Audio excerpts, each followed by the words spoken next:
Indonesia kini resmi memiliki super holding BUMN yang dinamai Danantara, sebuah langkah besar dalam sejarah ekonomi nasional.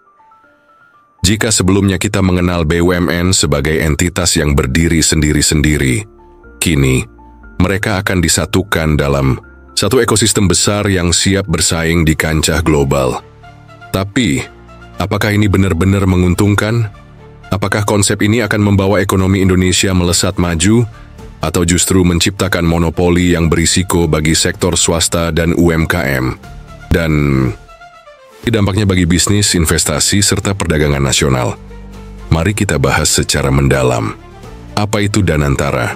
Danantara merupakan holding super BUMN yang bertujuan untuk meningkatkan efisiensi, daya saing, dan ekspansi global dari perusahaan-perusahaan pelat merah. Konsep ini mirip dengan Temasek, Singapura, dan Khazanah, Malaysia, yang sukses membawa perusahaan negara menjadi pemain besar di dunia. Menurut CNBC Indonesia, Februari 2025, Super Holding Danantara akan membawahi beberapa subholding industri strategis seperti energi, infrastruktur, keuangan, pangan, manufaktur, dan digital. Pemerintah berharap langkah ini akan menciptakan pertumbuhan ekonomi berkelanjutan, meningkatkan investasi, dan mempercepat inovasi di sektor bisnis. Mengapa pemerintah membentuk Danantara? Menurut laporan Kemenko, Januari 2025, pembentukan Super Holding ini didasarkan pada beberapa alasan utama. Meningkatkan efisiensi dengan pengelolaan yang lebih terintegrasi, biaya operasional akan lebih efisien. Daya saing global. BUMN bisa bersaing di level internasional, tidak hanya domestik. Meningkatkan investasi. Super holding lebih menarik bagi investor dibandingkan perusahaan individu. Akselerasi digitalisasi dan inovasi, mendorong transformasi digital di berbagai sektor. Namun, kebijakan ini juga memunculkan kekhawatiran di sektor bisnis dan UMKM. Apakah mereka masih memiliki ruang untuk berkembang, atau justru makin tersingkir oleh dominasi BUMN? Dampak positif, peningkatan investasi asing dan domestik. Dengan struktur holding yang lebih kuat, investor akan lebih percaya untuk menanam modal. Efisiensi dan sinergi antar BUMN tidak ada lagi tumpang tindih bisnis antar perusahaan pelat merah. Akselerasi transformasi digital dan inovasi. BUMN didorong untuk lebih adaptif terhadap perkembangan teknologi. Stabilitas ekonomi makro.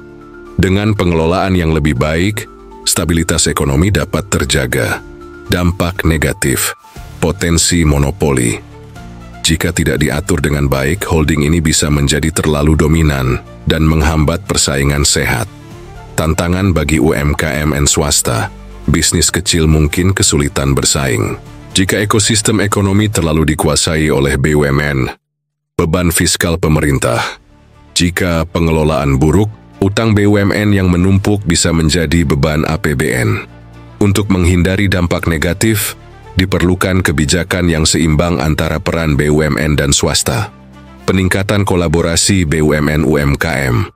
Holding harus membuka peluang bagi UMKM untuk masuk dalam rantai pasokannya. Regulasi anti-monopoli yang ketat, OJK dan KPPU, harus mengawasi agar tidak terjadi praktik bisnis yang merugikan sektor swasta. Inovasi dan digitalisasi.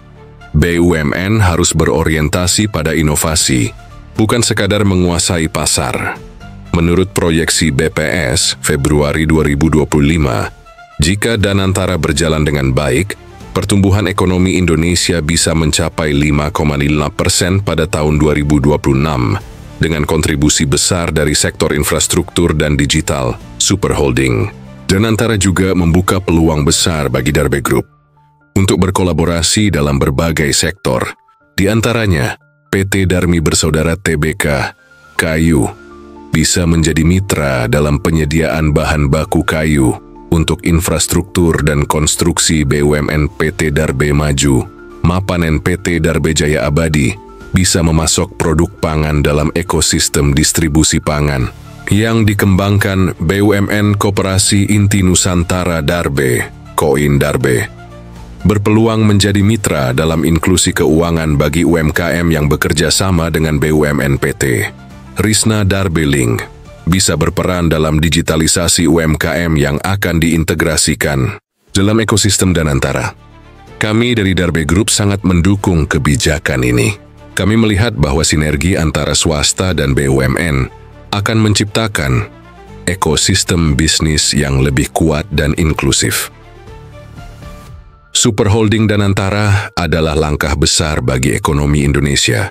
Jika dikelola dengan baik, ini bisa menjadi katalis bagi pertumbuhan, investasi, dan inovasi. Namun perlu pengawasan ketat agar tidak menciptakan monopoli yang merugikan sektor swasta dan UMKM. Sebagaimana yang dikatakan oleh Patih Gajah Mada, negara yang kuat bukan karena besarnya kekuasaan, tetapi karena kebijaksanaan di wilayah pengelola sumber dayanya. Kita berharap kebijakan ini benar-benar membawa manfaat bagi rakyat dan dunia usaha. Bagaimana menurut kalian? Apakah Danantara akan menjadi solusi bagi ekonomi Indonesia, atau justru membawa tantangan baru? Beri pendapatmu di kolom komentar. Jangan lupa like, share, dan subscribe agar tidak ketinggalan berita ekonomi terbaru di Darbe Nusantara.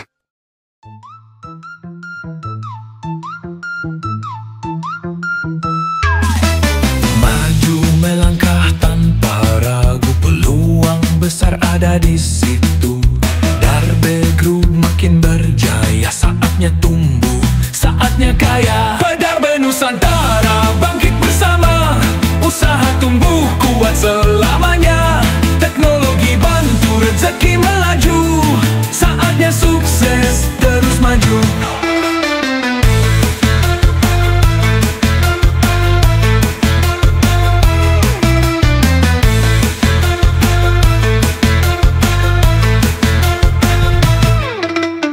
Pasar digital makin pesat, UMKM harus lebih cermat. Inovasi kunci bertahan, jangan diam.